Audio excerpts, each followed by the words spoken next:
नमस्कार, मैं चंदन कुमार और आप देख रहे हैं अपना पसंदीदा चैनल अंगवानी। देश भर के तमाम सीएपीएफ भाइयों को राम राम है, नमस्कार है और जय हिंद है।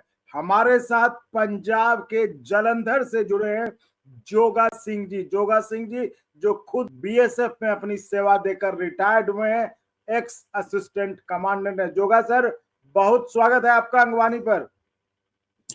बहुत बहुत धन्यवाद चंदन साहब, धन्यवाद जी, बहुत मेहरबानी। सर, आपसे इस वीडियो में चर्चा ये करेंगे, जैसा कि हमने दिखाया कि जिस तरह से सीएपीएफ के लोगों का आज के समय में अगर पूछा जाए कि आखिर उनका मुद्दा क्या है कोई, तो सीएपीएफ के जो सर्विंग लोग हैं उनका सबसे बड़ा मुद्दा आज की तारीख में है ओपीएस। और जिस तरह से उनका केस लटका हुआ है कोर्ट में, तो इसको लेकर हमने आप को क्यों जो कोर्ट में चल रहा है उसके बारे में भी बताया, और कोर्ट में होना क्या चाहिए, क्या रास्ता है सीएपीएफ के पास, वो भी हमने सुप्रीम कोर्ट के वकील साहब के जरिए बताया। अब ये सवाल उठता है, चले ये तो कानूनी प्रक्रिया है और इस पर जो लोग केस लड़ रहे हैं वो तो इस पर करेंगे, लेकिन हम इस पर ये आपसे जानना चाहेंगे, आपसे चर्चा करना चाहेंगे, क्योंकि आपने अपने जीवन का एक इतना महत्वपूर्ण समय जो है सीएपीएफ की सेवा में दिया, वो भी आप एक्स असिस्टेंट कमांडेंट रहे। तो आपको नहीं लगता कि जो सीएपीएफ के नाम पर जो इतने संगठन बने हुए हैं, सब कहने को तो प्रेसिडेंट, सेक्रेटरी, ये सब गाड़ियों में है ना लाइट लगा के ये वो घूमते हैं, लेकिन ये उनके लिए क्यों नहीं मुद्दा बन पाता? क्या अगर वो सपोर्ट करते तो क्या हमारे सीएपीएफ के भाइयों को इतना इंतजार करना पड़ता? क्या वो जिस तरह से लोगों से चंदा लेते हैं, डोनेशन लेते हैं, उनके लिए लोग देते भी हैं सीएपीएफ के लोग, तो क्या अगर वो जोर लगाते, जिस तरह से वो नेताओं के पास जाते हैं वहां पर बातें, तो वो जोर लगाते तो क्या हमारे सीएपीएफ के भाइयों को इतना इंतजार करना पड़ता? क्या आप अपने अनुभव से आपको क्या लगता है सर?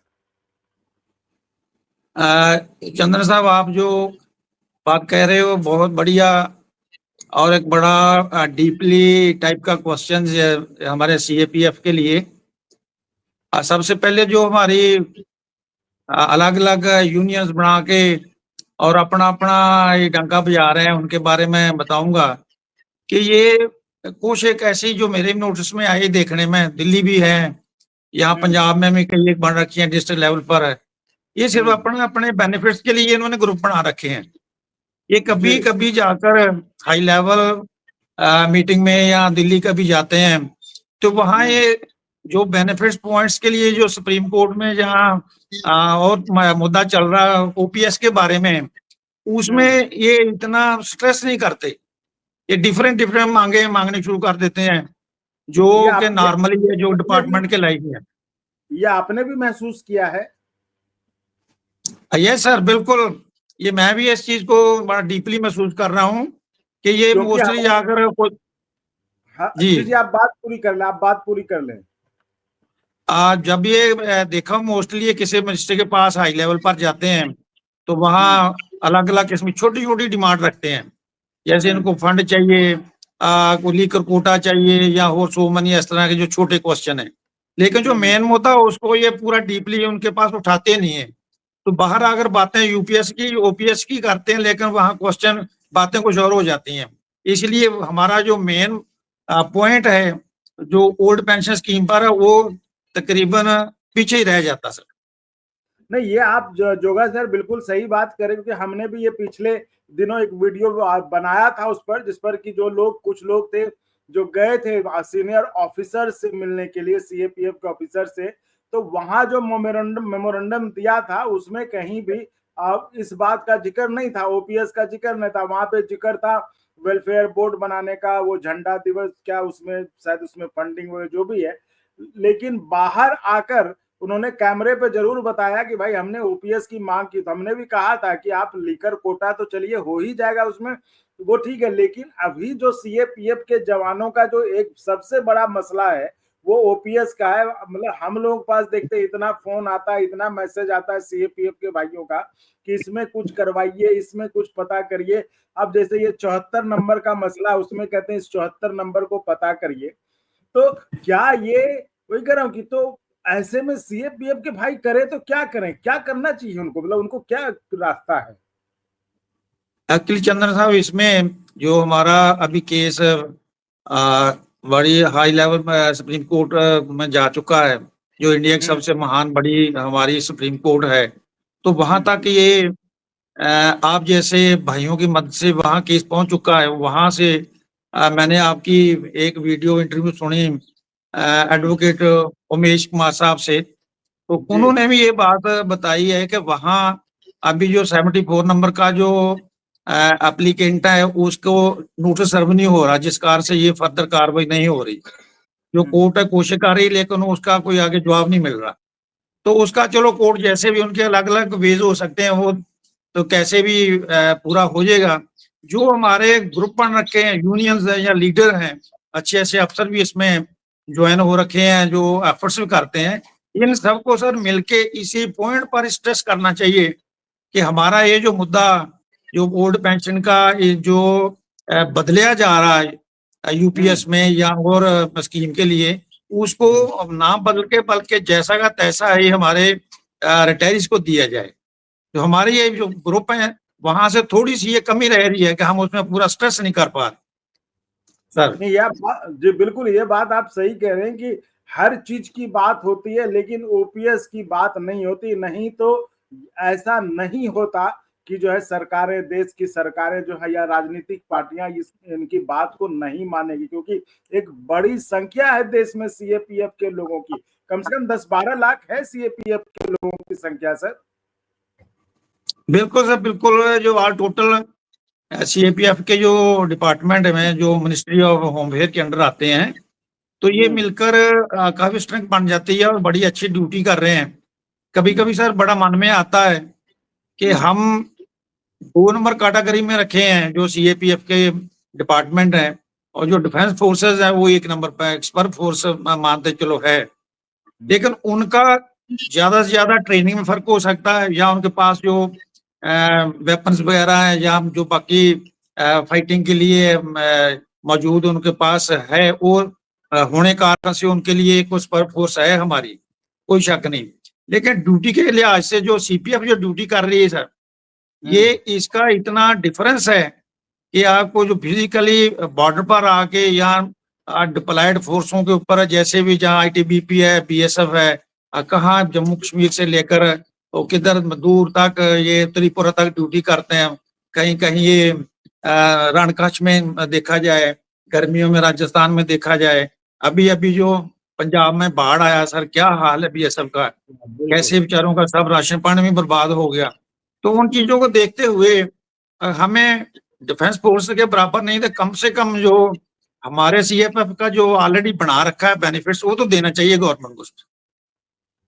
जी बिल्कुल, हाँ, जिस तरह से आप देख रहे हैं अभी सीएपीएफ के लोग, मतलब और ये तो मतलब एमएचए का ये ऑर्डर है जिसपे कि इसको ये मानते हैं कि फौज का हिस्सा है ये, और इसी के आधार पर दिल्ली हाई कोर्ट ने आदेश भी दिया था। आप तो चूंकि खुद पंजाब से हैं, और जिस तरह से पंजाब का एक बड़ा इलाका जो है बॉर्डर लगता है मतलब पाकिस्तान से, तो उस तरह से वहां पर तो सीएपीएफ का रोल बहुत अहम है वहां पर सर। बिल्कुल सर, बिल्कुल, बहुत कोई शक नहीं। ये अगर देखा जाए, हमने भी शुरू किया जैसे ये 69 में सर्विस ज्वाइन किया, तो ट्रेनिंग किया ग्वालियर टेकनपुर से, फिर जम्मू से शुरू किया ड्यूटी करना, देन बांडीपुर श्रीनगर, फिर पंजाब बॉर्डर पर आ गए।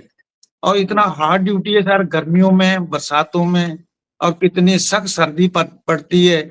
हम लोग जो वहाँ एक कंबल के साथ बैठे होते हैं नाका ड्यूटी के लिए, 2-2 3-3 आदमी, और पूरा देश मस्ती से सो रहा होता है, लेकिन बेनिफिट के लिए हम सबसे पीछे और हार्ड ड्यूटी करने के लिए सबसे आगे।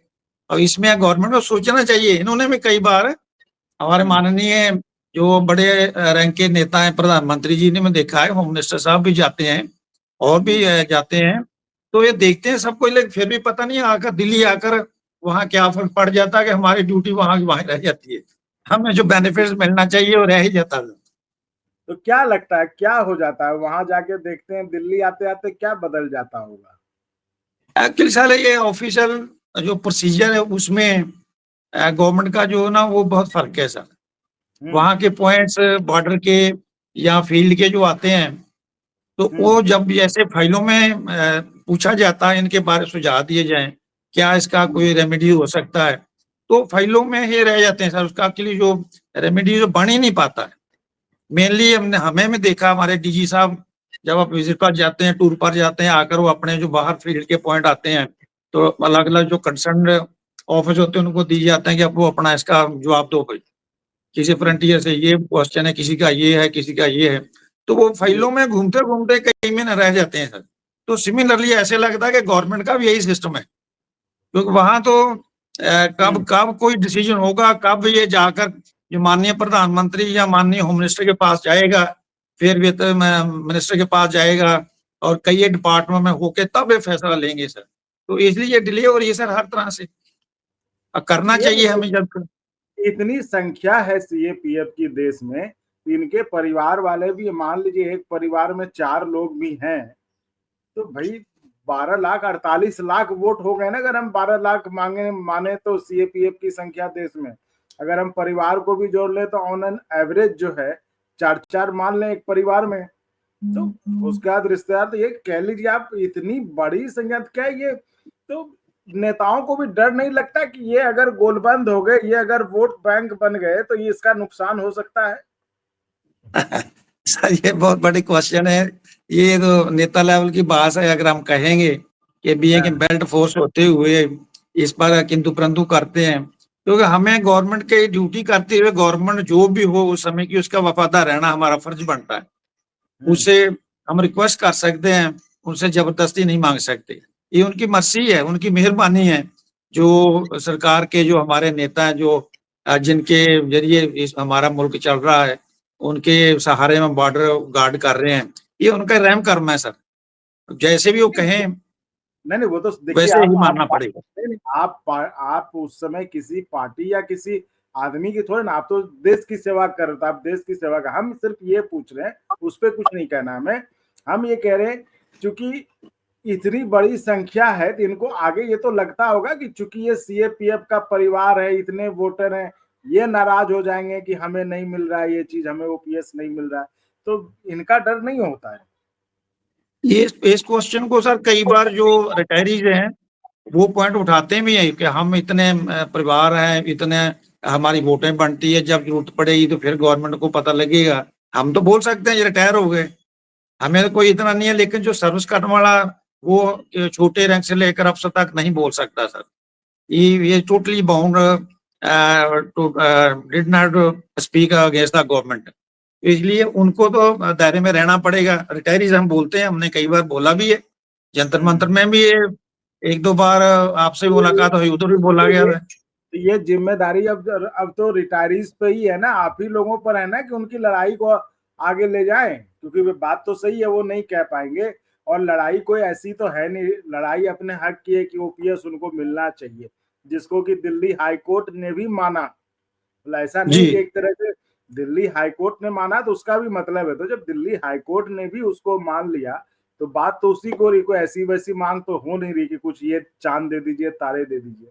ये वो बात है जिसको दिल्ली हाई कोर्ट ने माना और उसके खिलाफ सरकार चली गई। तो वही कह रहा हूं, तो इस बात को तो अब तो आप ही लोगों से उम्मीद है ना।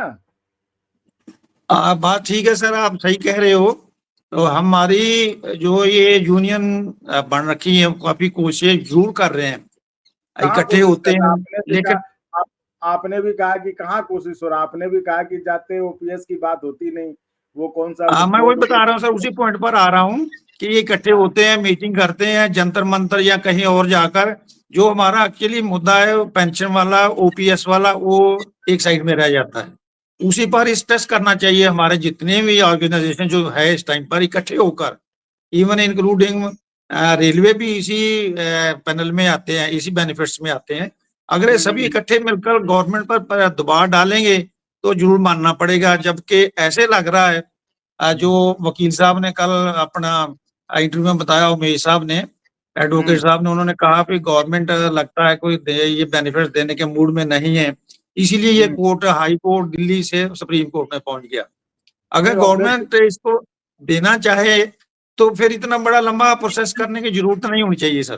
नहीं, अगर देना चाहती तो फिर सुप्रीम कोर्ट जाती ही नहीं, फिर तो वहीं दे देती। वो तो मामला बिल्कुल स्पष्ट है, क्लियर है। लेकिन ऐसे में जैसा कि आपने भी कहा कि इसमें बहुत बड़ी जिम्मेदारी बन जाती है, जो जो उनके नाम पर, जो सीएपीएफ के नाम पर संगठन बने हुए हैं देश भर में, वो सीएपीएफ के लोगों से, परिवार से चंदा तो लेते हैं, उनका सपोर्ट तो लेते हैं, लेकिन उनकी जो मुख्य मांग है, जो ओपीएस की मांग है, अभी आप किसी भी सीएपीएफ के जवान से पूछ लीजिएगा कि आपको अगर अभी कुछ चाहिए तो क्या चाहिए, तो वो कहेंगे हमें ओपीएस दे दो। तो उसके बारे में बात नहीं होती है।